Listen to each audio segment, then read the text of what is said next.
Let us handle your next print project because when you support our business, you support the community.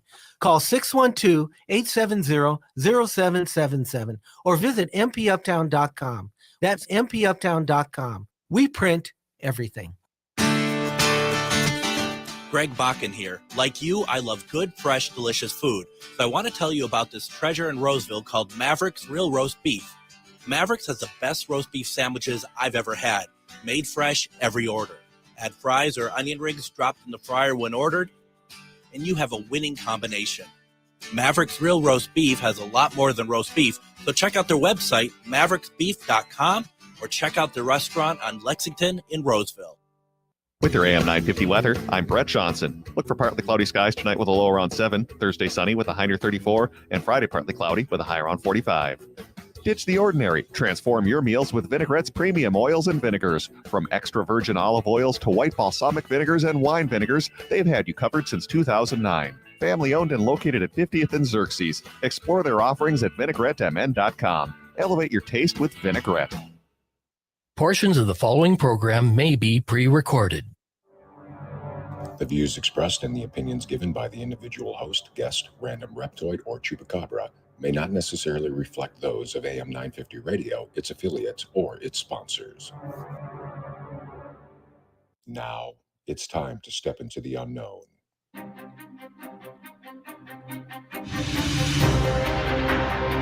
There are things people experience but never talk about.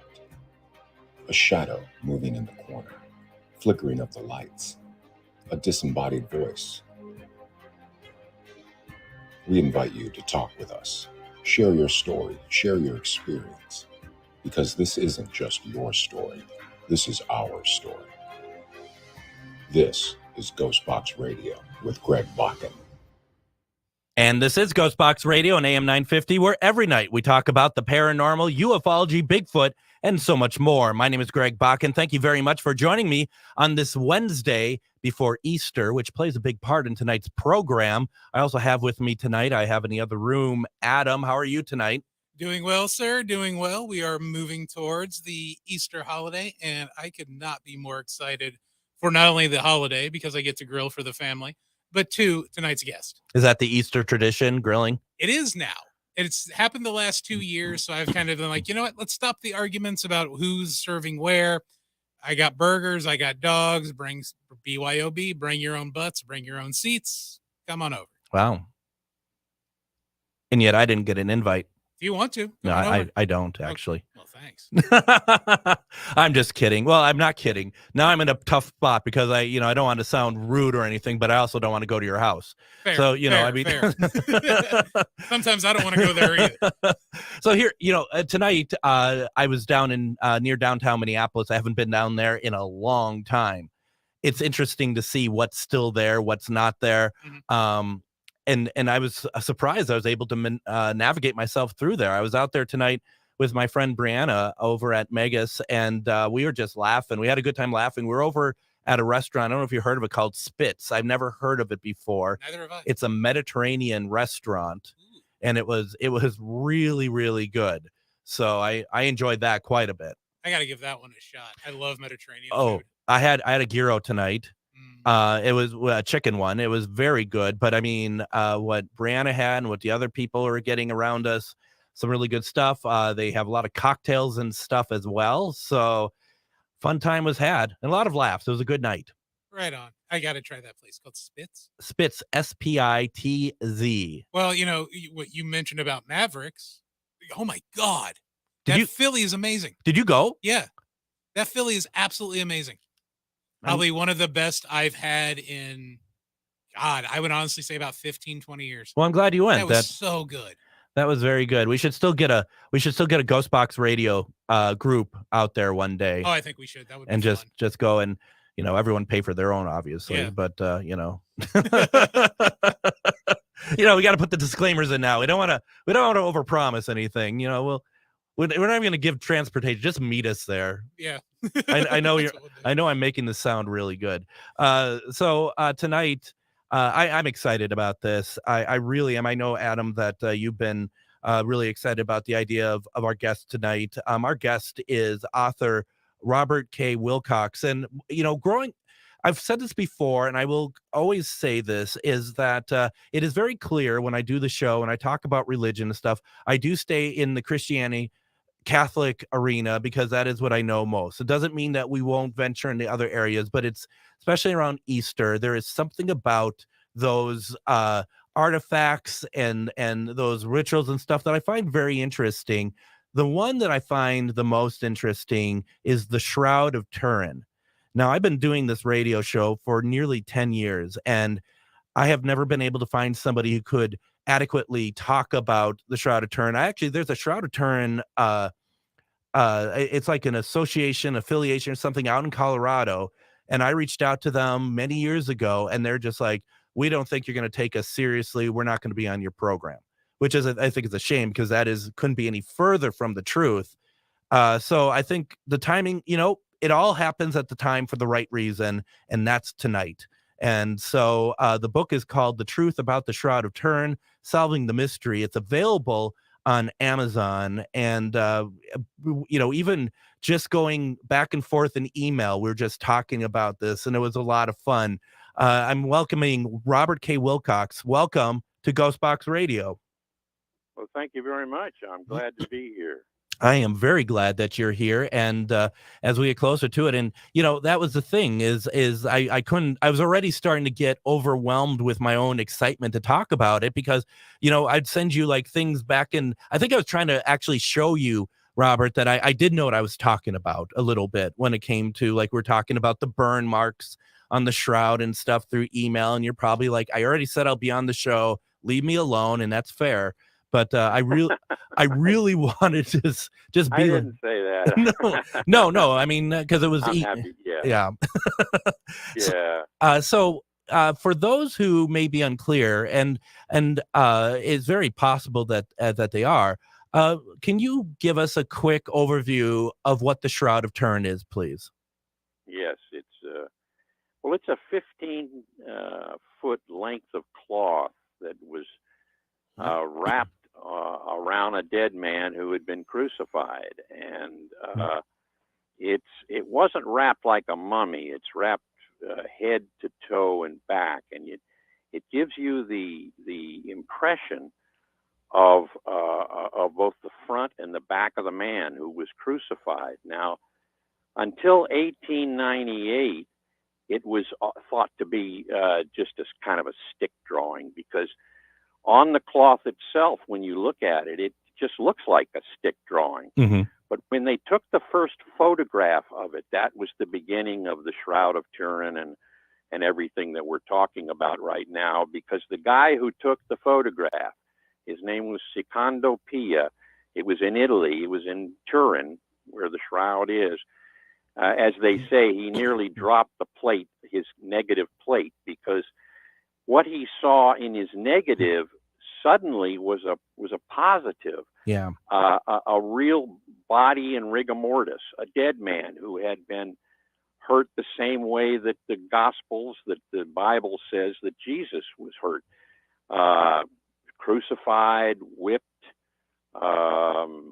crowned with thorns, but in certain different ways, not the way that we've always envisioned it. For instance, the crown is not a wreathlet, it's a full cap of thorns, and it has it covers the whole head, and the man's been beaten in the face, and the man is naked, but you can't tell this because he has his hands over his loins, and it caused quite a tremendous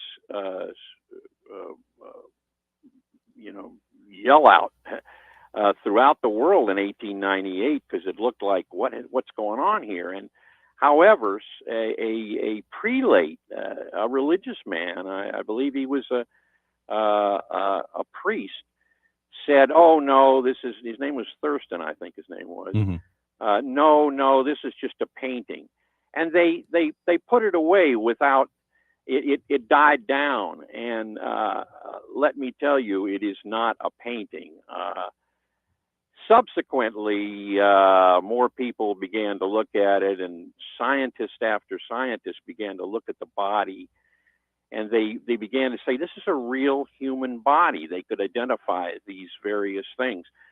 There are blood stains all over it, many, many blood stains. The only blood stain that seems old, though, after death is the one, there's a spear, just like the gospel says happened to Jesus.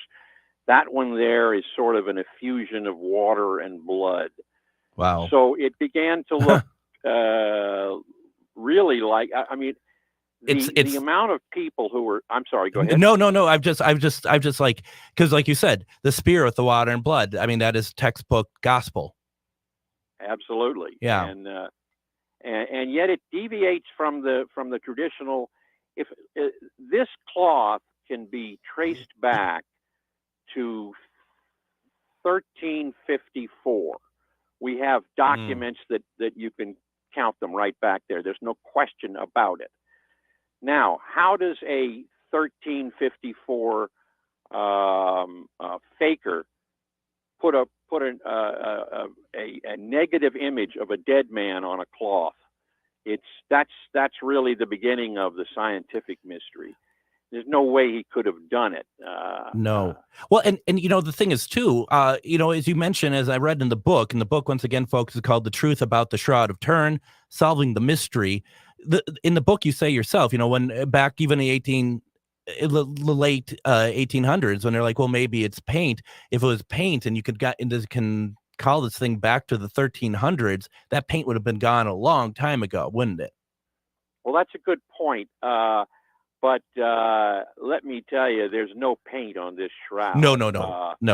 But nobody painted this thing. This is a real photograph of a dead man, a corpse in rigor mortis.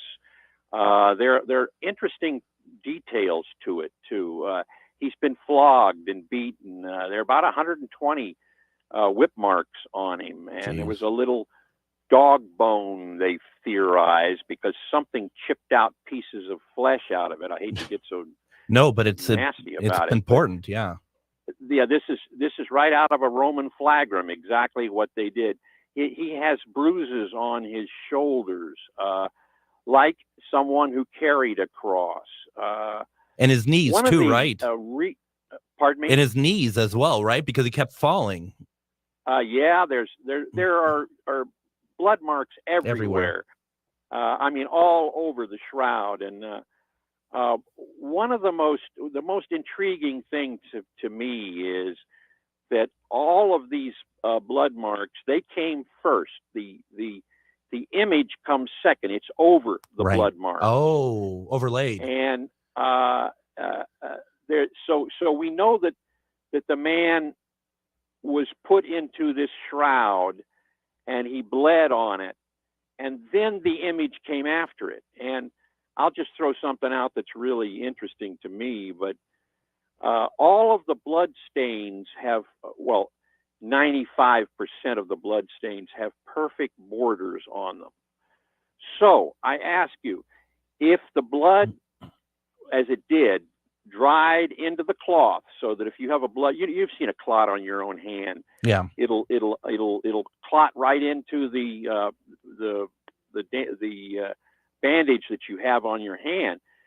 How could someone take the cloth off without ripping all these pieces of all these blood clots that 95% of them have perfect borders? They do. I mean, they're real blood, say doctors.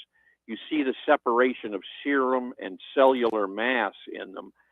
And that's the way real blood behaves. And once this person was put into this cloth, it would have hardened. The blood would have hardened. And there's no way you could pull that cloth off of him to get the body out. So how did the body get out of the cloth? That's something that is. And to your point, I mean, I never really thought about this. I mean, if you look at anything that's bleeding, it's going to all the blood, to your point, all would join together on the cloth and just like take over the cloth. Exactly. Yes. Exactly. It would mess up every one of these clots that are on here, and yet they have perfect borders. They're not messed up.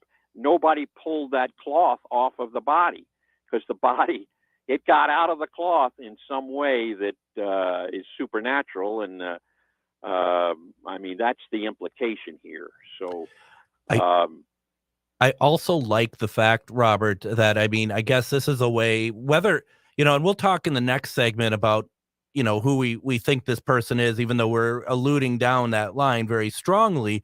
But, the idea in reading from the book and stuff that, I take for granted is that this is a wake-up call for a lot of people when they think about crucifixion, when they see that the nails are not going through the hands, they're going through the wrist. They're not going through the feet, they're going through the ankles.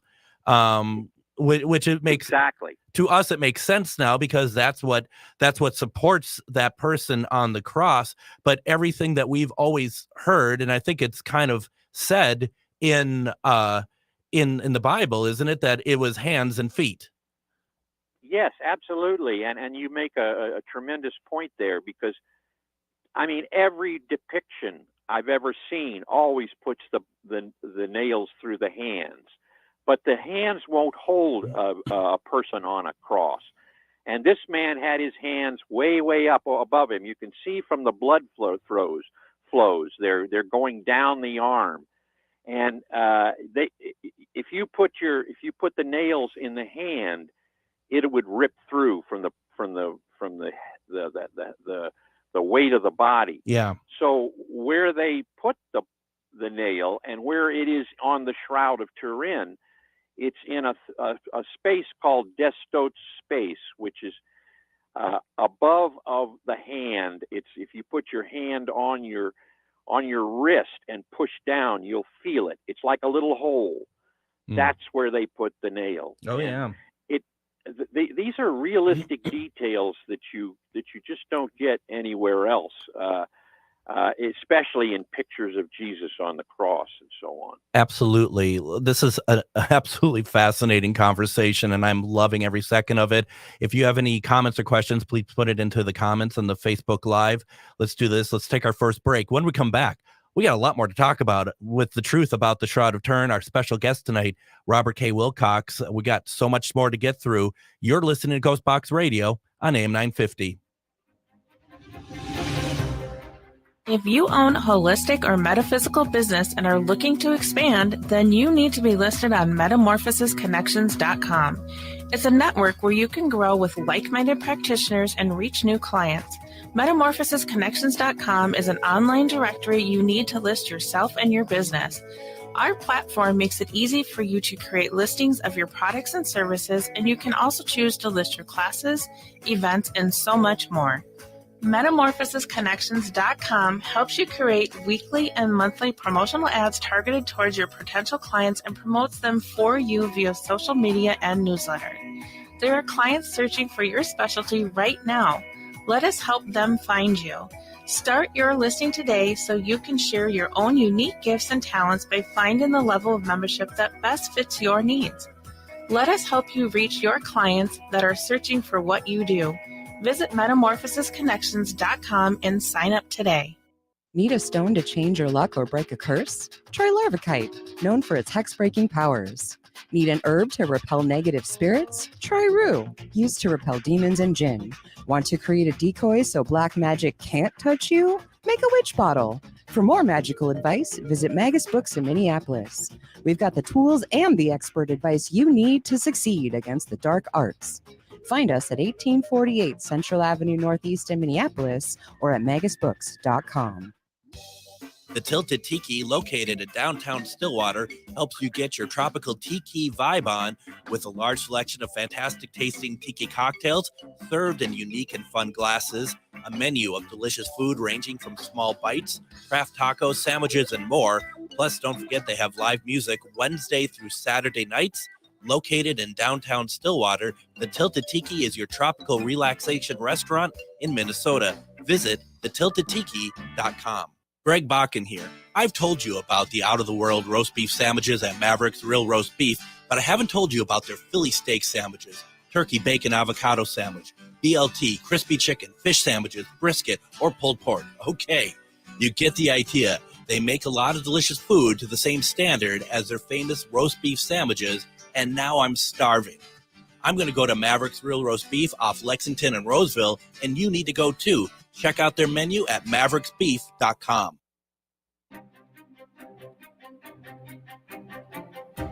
So, Adam, what do I finally get the title of the voice of AM 950? I mean, these breaks are all about me now. It really is, and that makes it really hard to edit this at the end of the night because it's your voice wave like the entire time. I don't know. Did I get the vibe right on the tiki? You the did. Tilted Tiki? All right. Yeah, I really like the music on that one too. Oh, good. I thought it was really nice. Oh, good. So, yeah. All right. Well, anyway, welcome back to GhostBox Radio on AM 950. My name is Greg Bakun. We're having a fantastic conversation tonight. We have on author Robert K. Wilcox. We've been talking about the truth about the Shroud of Turin. We've been talking about just kind of the background of this what are we calling this, Robert? I keep wanting to call it like a cloak, a garment. It's none of those. It's linen. What am I trying to say here? Yeah, the Shroud of Turin. It is a 14-foot length of linen cloth. That's what I meant to say. Yeah, it's linen cloth, and it's in a herringbone type of design, I guess, which is very what they had in Jerusalem and around the Middle East at 2,000 years ago. So that's another discussion, is whether or not it's the right cloth, but it is.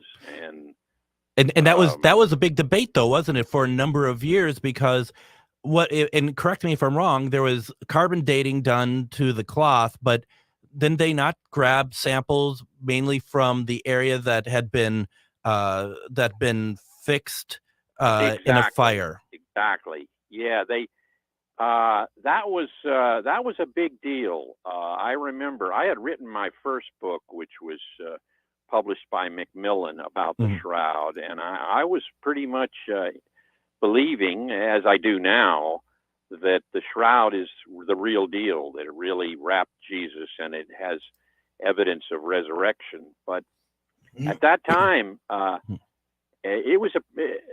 there had been a study on the Shroud. They were allowed some scientists, a whole bunch of scientists, they called themselves Stirrup. I forget what it means, but they had done a study of the Shroud and had, for instance, found there's absolutely no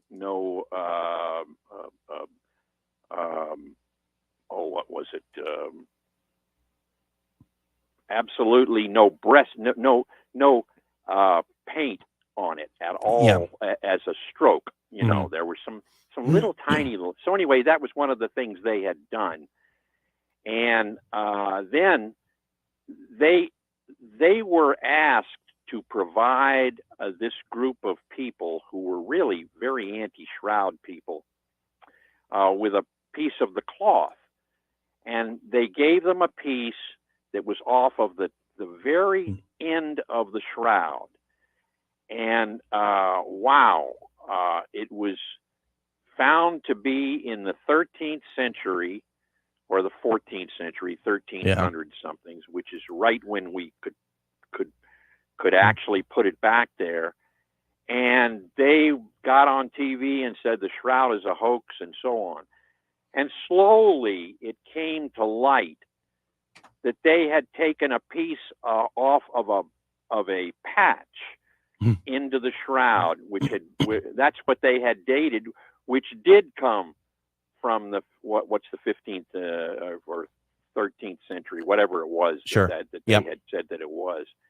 And that was that they folded into the woodwork. They disappeared after that. No, that makes a lot of sense. Now, I want to talk about a couple things. And forgive me if I jump around a little bit, because there's a couple things I want to kind of get to here. Sure. they'll do my best to try to keep it coherent. So obviously, does the Catholic Church recognize this as Jesus's burial linen? Not officially, but does one guy next to the Pope believe it? Yes, of course. They do. They haven't done it officially, but they've done so much for it now. They took it out of it. At one time, I was the only I was the only person who had color photos of the shroud. No. And the reason was, in 1973, I went to an exposition of the shroud. These were only held at great moments it was owned by the king, not by the church. Okay. And I got so close to it, I said, gee, somebody could throw a match on it and blow it up. But what I was getting to is they have now put it into a great vacuum sealed thing that nobody can get to, because the shroud has been through so many things in its history where it could have been destroyed, but it wasn't. But anyway, that was I forget what we were talking about, but they've put it into this. Oh yes, they've put it into this cocoon almost now. Yeah, it has the airs and everything else, and that's so. The church, in Rome now, and by the way, it's back. It was given back to the church about 10 years ago or something, because the King of Italy, who owned it and had given it, had taken care of it. He gave it to the church. They are doing all of these things to keep it preserved. So the answer to your question really is, they're not putting it down on paper and announcing it from the heavens and so on, but they really do believe it, and they realize that this could be the ultimate show of truth of Christianity. So it's very it's very interesting, and correct me if I'm wrong, because I've never seen it in person, but if I am not mistaken, that the seeing it with your own eyes, the imprint of the man there is extraordinarily faint, isn't it? Absolutely, yeah. You've done your homework there, because when you look at it, the closer you are to it, the less you can see of it, because it's this very subtle darkening and lightening of the cloth that makes the image. And that says what is really so interesting about it, that the image is made by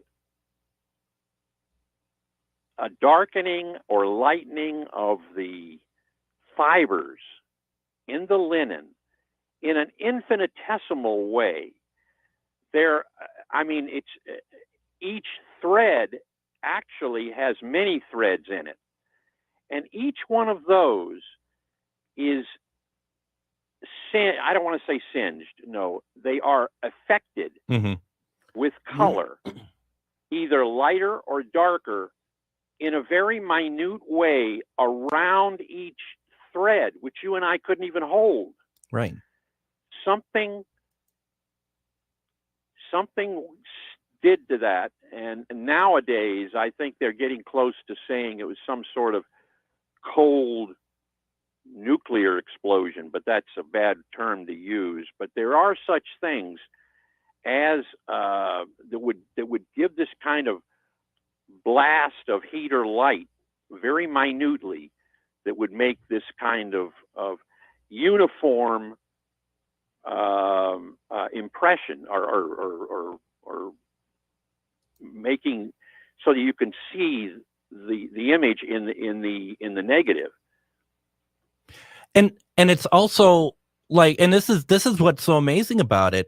It's obviously a huge rush of energy that creates this imprint on this linen, in my opinion, the way I see it.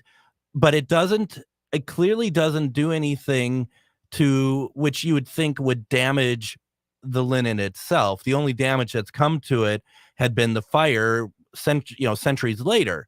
So, it's like there's something, and I get your point when you say the word nuclear, where it's just like it kind of some kind of like instant flash that imprints what's happening. Yes, instant cold flash. Sure. And I was I just recently was reading something about the shroud, and there are some people who think that that's what it is. I forget the name of a cold type of nuclear work, but it has to do with something happening, and it could have done that. But the thing that is so incredible is how precise every one of these millions of fibers on the shroud are exactly impacted the same way. So it's even. You can make a 3D image out of the Shroud of Turin. Now that's one of those things with a space age type mechanism. It's called a VP8 image analyzer. That's the kind of thing where you can turn the shroud around, you can turn the man in the shroud around, Sure. and look at him. I see what you're and saying. He has that. You can't do that with photographs. No. You can't do that with painting. So one of the things too, like it can't be lightning because I'm like, it can't be lightning because I'm going off of my religious belief that he's in some sort of burial stone, but we don't know. I mean, we would assume that regardless because that was the way it worked back then, but we don't know that for certain, though, do we? Well, lightning would have destroyed the float. That's it would true burn as well. It would knock it out. Whatever did this, its power was light. And I don't mean just light like you get from a light bulb, but I mean light. It's tiny. Its power was tiny in that sense. And I understand that in some atom type understanding that you can have that in a, for lack of a better word, a flash of that light. Sure. It would be like cold light. Absolutely. I do have a question from the comments here. Richie B says, is it a divine method that makes the image or scientific? Well, that's how you want to look at it. In my opinion, this is evidence of the resurrection. Yeah. So I tell you that it's a theological thing, but science has worked this thing over. And the best they can say is it's indecipherable. It's unexplainable. So you can take your pick. And I think it's interesting because I think that alone, and everyone's going to have their own opinion on religion or anything else, but that piece alone is what I think you can define as a leap of faith in a sense that you could be like, I choose to believe that this is what it is. And that's part of what I think. Sure. I think there's a difference between religion and faith, in my personal opinion, that, you're like, and I'm actually, Robert, just so you know, I'm right there with you. The idea of like that I choose because there hasn't been anything presented to me that makes me think otherwise. Exactly. Listen, if this was the Shroud of Aristotle, everybody would be on board. Right. This is a problem because it's a religious thing. But listen, in my book, it covers the whole gamut. But in the last 100 years, literally thousands of scientists have gone over this, and they just don't have a problem with it. It's real blood. It's a real body. We can see everything is like that. So we're definitely the burden of proof is now on the doubters. Absolutely. And Richie B has another question. I was kind of asked something similar to this. He says, so it wouldn't happen to your eye or any other human. And I guess my question, if I can kind of jump off of that, we've never found anything close to this ever, have we, to our knowledge? Not that I know of, and not to our knowledge. No, I've done enough research. There's nothing like this. There is nothing like this. It's as I said, you can make a 3D image out of it. Where does that come from? And this cloth is at least 500, 600 years old. And what I think people may not realize, because I didn't realize this until much later in life, that all the pictures we generally see are the negative that actually gives a positive image. That's correct. If you look at it in the positive, you see that stick-like drawing, and it just looks bad. And you can kind of get confused too. I remember being young and seeing it, get confused by the burned corners, thinking that's actually part of the image, and it actually isn't. It's just burned. It's just burned from that fire back in the 14th century. It's kind of hard to kind of differentiate. I was going to say also, when you talked about it being put into that case. It was, I mean, I remember footage, it had about 25 years ago or something like that, wherever it was, there was a fire there as well, and they had to break the case to get it out because it was in danger yet again. That happened. Yeah, we almost lost the shroud about 100 times, though. If you go back into history, there have been many of those things. But yeah, some guy ran into the church and opened it up. He burned his hands and everything, but he grabbed the shroud out of it. And about those marks that look, the fire marks from the 15th century fire, the reason it's interesting that the shroud was always kept folded like you would fold a blanket. Yep. And so the fire, there was a fire in the 15th century, and it singed the sides of that blanket at the corners, the four corners. So they had to put patches in there, and that's what you see on the shroud today. You see those patches there, and the patches were the ones that gave the guys who wanted to say it was a phony. Oh yeah, that gave it that 15th century. Now I need to run off to break, but before that, I want to ask you one last question. With the blood being on the shroud, someone in the Joanne in the comments had kind of asked, has that ever been figured out to what type of blood type that person in the shroud is? Yes, it's B A, I believe. Let me see. Do I have that around here somewhere? I think I do. It's AB, which is typical for Palestine. Oh, interesting. Yep. Oh, how incredible. Let's do this. Let's take our next break here. When we come back, I want to talk about where the shroud's been. I have some questions. If you have any, put it into the comments. What a great conversation. You're listening to GhostBox Radio on AM 950. Did you know that spiritual awakening is not all love and light? Surprise! Inner demons, ego deaths, and tower moments are on the horizon. But while life might hand you some harsh lessons, we've got the antidote to soothe your weary soul. Why not try a dragon's blood bath? Or schedule a Reiki aura repair?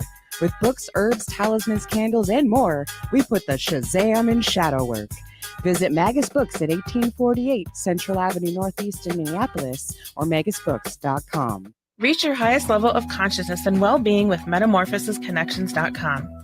MetamorphosisConnections.com is an online directory of the best holistic and metaphysical practitioners to help you make your most informed choices. You can search MetamorphosisConnections.com for classes, events, wellness and life coaches, plus metaphysical products and shops. You can also search for a wide array of healers from all modalities, including EFT, sound healing, energy healing, light therapy, ancestral healing, shamanic healing, reflexology, past life regressions, hypnotherapy, yoga, and more. And if you're not sure where to start, the search feature on MetamorphosisConnections.com is tailored to help both those who know what they are looking for and those who are just starting. Come explore the possibilities for your higher self by visiting MetamorphosisConnections.com. Their experienced practitioners can guide both beginners and those that are already on their spiritual journey. That's metamorphosisconnection.com, your link to direct you on your spiritual transformation. Car shopping is made super easy with Rudy Luther Toyota's Luther Direct. It's car shopping without ever leaving your home. Go to rudyluthertoyota.com and click on Luther Direct. Choose any vehicle in Rudy Luther Toyota's current inventory, either new or certified pre-owned, then find out what kind of value you can get for your trade-in, review a payment plan you qualify for, and customize it, and then set up a time for Rudy Luther to drop off your new vehicle and pick up your trade-in. It's that simple. Your new vehicle comes to you without any of the hassle. Check out Luther Direct today at rudyluthertoyota.com. With your AM 950 weather, I'm Brett Johnson. Look for partly cloudy skies tonight with a low around 7, Thursday sunny with a high near 34, and Friday partly cloudy with a high around 45. And Kathy Griffin is returning to the stage with a brand new stand-up comedy show that comes to the Pantages Theater on October 11th. Pre-sale tickets are available now with a ticket link at am950radio.com, and make sure you watch AM 950's social media accounts for giveaway chances.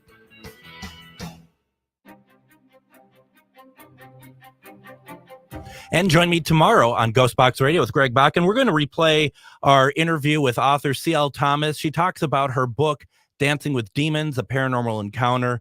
It was a great conversation, definitely one worth listening to again. If you want to, you can join me on GhostBox Radio with Greg Bakun Facebook page at 9 p.m. Central Standard Time tomorrow as we do our next edition of Myth or Mystery, which is our panel show with seasoned paranormal investigators and mediums as we take a look at clips and decide whether what people had sent us, these clips, whether they're paranormal or not. And a lot of viewer voting is included with that as well. So definitely, if that sort of thing is interesting to you, please check us out. It's a lot of fun.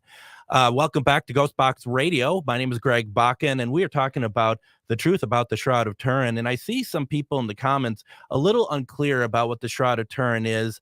We're not going to rehash it. Certainly, please take a listen to the episode. Robert does an amazing job of explaining what it is, but it is the burial cloth of a man that has their body imprinted, which a lot of people, including myself, believe could very well be the body of Jesus Christ, as that those markings on there are very similar and very exacting, actually, to what has been recounted in the Bible when he was crucified. So that is really where we're at with that. I got some questions, but in the comments, I have Carol, and Carol says, I truly believe it is the Shroud of Jesus, but I have what may be a dumb question. So can DNA testing be done? I think they are trying to do that, but the problem is the ancient, the age of the cloth. I can't give you a perfect answer for that, but I believe it's in the works when they can get the right DNA situation. That's about the best I can do for you. Well, and the thing is, and I mean, I'd love someone to prove me wrong. I don't think you can do a DNA testing because we don't have any other DNA of what we believe is Jesus. So you can't. Well, yeah, there you go. I don't think. I mean, to me, that seems like we can't put it up against anything else as an example. So because DNA is a relatively new process that had been introduced scientifically in our world in the 20th century. So that's, I mean, it's a great question. I think a lot of us take for granted how long some of these things have been around. Like, for example, fingerprinting had only been around since the early 20th century. So, it's those are things that we just have kind of come accustomed to, I guess. Let's see. I think so. Sam in the comments was just saying that she was, I think, getting it confused with in the Bible about that cloth that Jesus someone uses to wipe Jesus's face, and his face is imprinted on that cloth. And no, this is something different. But I mean, it just goes to show, Robert, how much happened during that time that leads to so many questions about what it is, which is why it's good that we have you on tonight. Well, there is, by the way, a cloth. It's called the cloth of I'm trying to think of the name of it right now, but anyway, it's in Spain, and it's been around since the 6th century, and they have taken Oviedo, that's what it's called, Oviedo. Oh. Oviedo, and sometimes they call it the Veil, but its history goes back to the 6th century, and they say that it went over the face, and they have taken what Oviedo has. It's just a face veil, and they've matched it to about 50 different similarities, not only similarities, the exact same kind of mark that is on the Shroud of Turin face. Now, it doesn't show a face. It shows blood. It shows massive amounts of blood, and what they've done is put it over the ridge of the nose, matching the two, the way it goes over the nose and so on. So that does exist.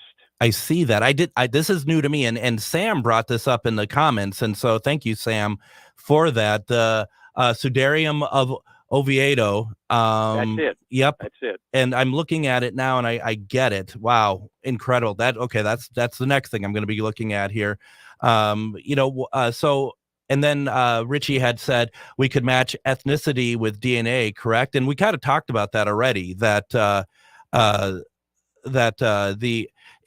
It matches Palestinian blood, if I'm not mistaken. Yes, the blood type is from that area. Yeah, and there are also pieces of not vegetable but plants and so on that come right from the area of Jerusalem, even. I mean, they've made lots of matches like that. I thought that it was very interesting to note that wait a minute, what did I have here? Doggone it, I just had something here that I wanted to say that here it is. The picture of Jesus in the first 5 centuries was of a young man, sort of Grecian-looking, no beard or anything. Well, the shroud, its journey goes from, and there's a good way to do this, right from the tomb. It goes to Edessa, Syria, and in 544. It's taken out of the walls of Edessa, Syria. It was put there because Christians were being martyred and so on. Mm-hmm. And this what they called the Mandelion, which we think is the Shroud of Turin, came out of it. And suddenly, throughout Christendom, the portrait of Jesus changed from that young child to the face we see in the shroud. I mean, long hair, truncated mustache, broken nose, the whole thing. Huge eyes, which are distinguishing in much of it. So it looks very much like when that was discovered in the 6th century, the Mandelion, which we think is the shroud. That suddenly, and from there, it was exalted. It was taken to Constantinople. The shroud was taken out weekly there, and then it disappears. And it's connected to the Knights Templar. I don't know if you've ever heard of them. Yeah, that was actually going to be my next question, Robert. About did the Knights Templar ever touch that thing? Well, there's a lot of evidence that the Knights Templar didn't steal it, took it probably in around the 1200s when they took over when the Fourth Crusade went to Constantinople. That's where we think the shroud was. They took it. It disappeared, and it surfaces in 1354 in the home of a Knights Templar nephew. So that's the connection that you can make with that. But it's a pretty good. You can make a pretty good history all the way from the day they gathered both the shroud and the cloth that went over the head, which we just spoke about from in the Bible. It talks about that, and then it goes to Edessa. It's found in the Edessa city walls. Then the picture of Jesus changes, and it goes to Constantinople. It's taken by the Templars, and then it finally the history that we can actually is bona fide, that we know of, we can trace it back piece by piece, is a Templar nephew, I think he was. Incredible. And it's interesting because when people find anything that's of value of any kind, the first question is, do we have any provenance? Like we hit back the lineage of it, and it feels like that there's a fair amount of provenance with the Shroud of Turin. Very much. I didn't give you really. I mean, it would take a half an hour to go through all the little this and that stuff, but you can take it right back to the tomb. And that's incredible. I mean, that is truly incredible. And once again, folks, the book is called The Truth About the Shroud of Turin, Solving the Mystery. Robert K. Wilcox has written this. I have the Kindle version, which is what I'm reading right now. And I think this answers the question, so to speak, just by you saying that you can able to kind of trace us back to the tomb. But Richie asks, I think narrowing the geographical area down definitely says a lot. But were there many people buried in this type of cloth? Not the image, but the actual material. Was it used commonly? Is what I'm trying to say. I don't know that. I presume, since this cloth was known to be available in 2000, that maybe others would have used it. My idea right now is that, yes, you could put people in there. I myself went to Paris thinking that I could find similar cloths. And I remember it was a great day. I went up, this priest who was running the show on all the old stuff that they had there. Mm-hmm. And he came in, and all we found were the decomposition of bodies on these things. You never found any kind of face or anything on it because the bodies deteriorated inside of the cloth. Yep. The Shroud of Turin is unique in that sense. It really is, and it's pretty incredible. Everything about this is it answers questions, but it opens up a lot more questions, doesn't it? About because there's so much wonderful stuff that we're gleaning from this, and and for me the big part is it's like what imprinted the body signature on this linen that has lasted for 2,000 years. That's just right. So incredible. It is. I don't know. I think that maybe it's a warning to all of us. Better get right. Better stop doing all those bad things. Well, I mean, yeah, I would think so. I would agree with that. I'm just kind of seeing if we got any more questions here. And we did answer this earlier. You mentioned it earlier, but Sam, I do think that you should definitely re-listen to the episode. But the cloth, once again, is where? The Turin, the Shroud, I should say. Oh, it's now in Turin, Italy. It's in a special casket, and if you go to Turin, Italy, you can go to the church where it's kept. And you can see it. It's on display. It's completely. It's like all 14 feet are open for people to kind of look at in this grand frame, right? I believe so. I have not seen it in that. It's I saw it 30 years ago, and there was nothing on it. I kept thinking some guy's going to throw a bomb at it. No kidding. That's incredible. Yeah, it's just incredible. I got so close to it because I'm taking pictures of it, and I said, how can I do this? Somebody could burn it or something. And they realized that, and they they stopped that. Yeah, no, absolutely. And I just think about the first time I ever even heard about the Shroud of Turin.